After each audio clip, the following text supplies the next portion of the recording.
This is All of It on WNYC. I'm Allison Stewart. Paradise is a twisty political thriller turned sci-fi cover-up drama turned post-apocalyptic survival adventure. The show finished its second season, which recently earned 7 Emmy nominations, including an Outstanding Supporting Actress nomination for Julianne Nicholson. Nicholson plays Samantha Redmond, a.k.a. Sinatra, the de facto leader of the underground bunker that has hosted the first season of the show. In the second season, we saw the world above and met its survivors, including Link, played by Thomas Doherty. Link is a leader himself who spearheaded a mission across the country to the Colorado bunker with the goal of killing one of the series' most mysterious characters. Doherty and Nicholson join me in studio to discuss the new season. And listeners, you'll hear some fans calling in to share their appreciation. But because this is an All of It Encore presentation, we won't be able to take your calls today. I kicked off the conversation by asking Julianne what struck her about the way the underground city/bunker was constructed. I think it's the attention to detail in Paradise. I mean, they thought about everything. You know, we got a Bible actually not an actual Bible, but there was like a what we called a Bible, which they sent via email, which was just all the details of the place. So in terms of, you know, the restaurants that were there, the hair salons that were there, top to bottom, it was the specificity of it that I loved. The other major piece of world building that happens this season is the above ground. And you think about Link having to survive above ground. What did he have to do to survive? Yeah, I mean, the turnaround for me to film was from being cast to doing it was really quick. So I had to I got my hands on this Bible, which didn't really serve me. Not outside. Outside, yeah. Right. But I mean, yeah, I think when you're talking about apocalypse, you're talking about the end of the world, people definitely kind of defer back to their most primitive survival instincts, you know? So I think a lot of unsavory characteristics will generally come to the forefront. Sure. So there's definitely, people are out for themselves and everyone else is a threat. So there's a lot of violence and there's a lot of death and there's a lot of... and so you can see why he wants to get into the bunker so badly. Sinatra, your character, has kept people underground and in the dark about the fact that there might be survivors in the outside world. Why? What does she gain by keeping people underground? I think it's too dangerous. You know, if people understand that there are survivors, then they will probably, at least 1 or 2 people out of 25,000 are going to go want to find people. And there is no room for another person in our bunker. It has been planned to sustain life for this amount of people, including thinking about like births and deaths. Like it's all been factored in. And so any outside influence is a nightmare. It's all done. It's bad. It's bad. It's bad. Do you think she has a personal aspect of wanting to keep people down there? Creepy. I think it really is about just protecting her family and protecting this community. And I think that she's such a control freak, and anything that diverges from her plan is cause for major concern. Link can really swing big. He can go from being completely charming to being menacing in one scene. Why do you think he's so difficult to read? I think it's a defense mechanism, honestly. I think that's why in the first episode of season 2 with the interaction with Annie, it's so poignant and so beautiful, because we're seeing this young man who's been 2.5, 3 years on his own, really having to survive, coming up against not just the elements. I mean, again, in the first episode, you see kind of what transpires with all that. But with people, you know, and so you build up this wall, you build up this defense mechanism, these barriers, these boundaries, to survive. You know, surviving's not just making sure you have fresh water and food and somewhere to sleep. It's also the emotional toll that it takes on you, which I imagined. You know, I've not actually experienced that yet. But who knows with what's going on?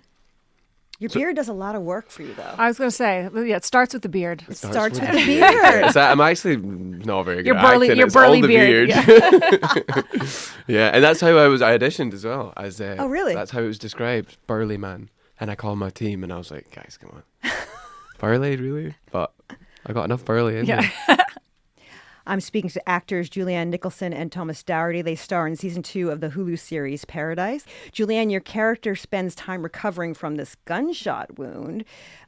She's determined, but something has kind of changed in her a little bit. Mm-hmm. What do you think has changed? I think where we find her in season 2, it's the most vulnerable we've ever seen her. And her world has been rocked. She thought always that if you had enough money, if you had enough power, that you would be able to control the outcome of everything around you. And she has been disavowed of that belief. And so I think we find her just, I said to somebody else we have her with like her edges are a little bit softer. And they're like, yeah, but she still has the president killed.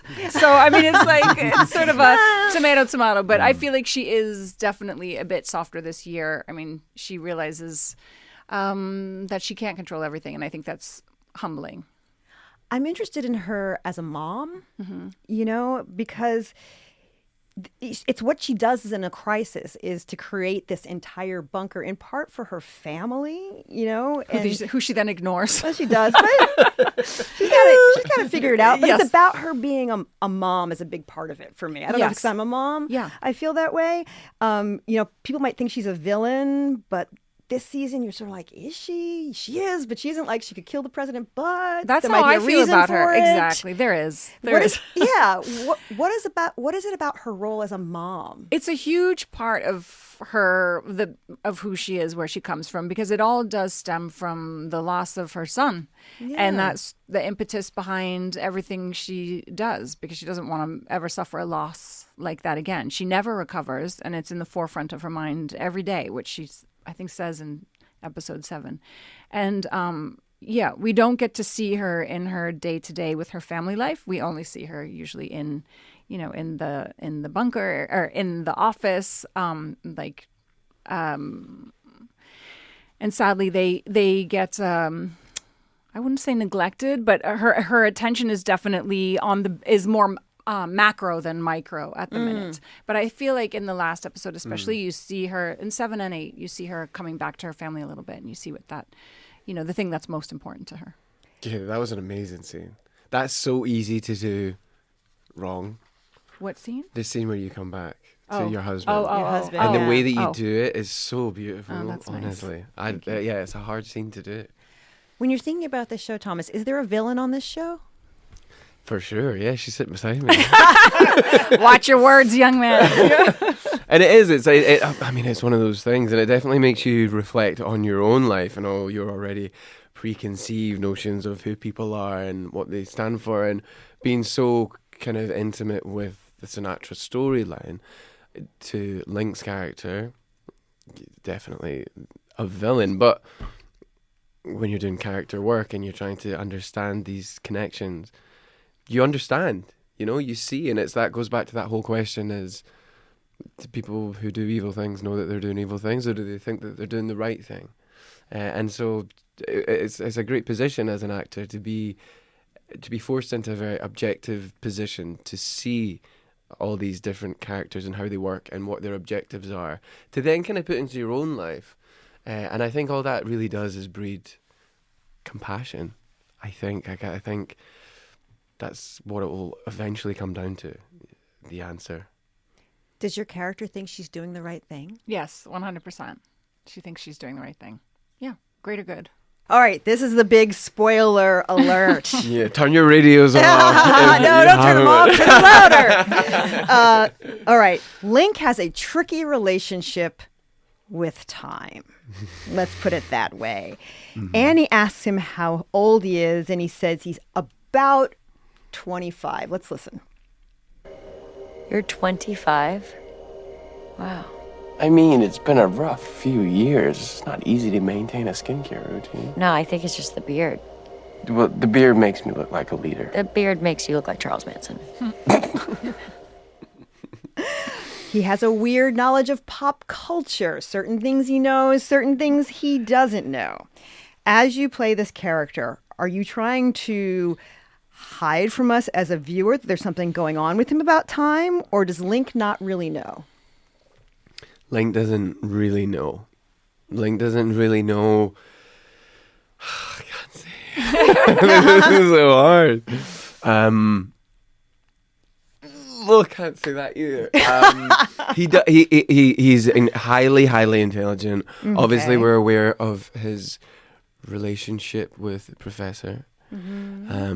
All will be revealed. But I do, for me playing Link, nothing is impossible with what we're dealing with. Alex, who is Alex? Nice. In the third episode, there's a flashback where Sinatra is speaking to a scientist about how to save the world. And he says, billionaires are amazing. You think that your money gives you superpowers. There's only one thing that can fix this, and it's the one thing you can't buy, time. How does Sinatra react to that? I think she will never take no for an answer. So however she has to go about solving a problem, she's going to figure out a way. In the most recent episode, we learned that Link's name is actually Dylan, and that's the same name as your son's character, and they share a birthday. Later on, Sinatra says to her husband, it worked. Does Sinatra believe Link is her son? I think she really does. And whether she thinks that's like a factual thing or, I think there's she does believe it, and it gives her peace and hope and a level of relief and release that she's been holding so tightly for, what is it, almost 20 years. So it's Link doesn't necessarily recognize Sinatra, even though she might be his mother. But he does tell her that she's the Darth Vader to his Luke.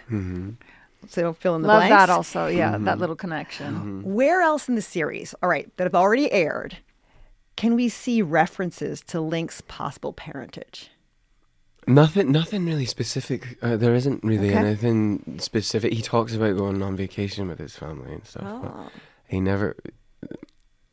Yeah, you'll never be able to kind of piece anything together. But it's even still confusing for us. Like, it doesn't mean that he's in this. It doesn't mean that he's the Dylan. At least in my understanding, it doesn't mean that he's the Dylan. Like the same body of Dylan, my son, type of thing. Like I don't know. This is me. This is me. Just like it's you have to you have to have faith, is what it is. So it's not like necessarily. Because I think that too, like, okay, well, I had Dylan.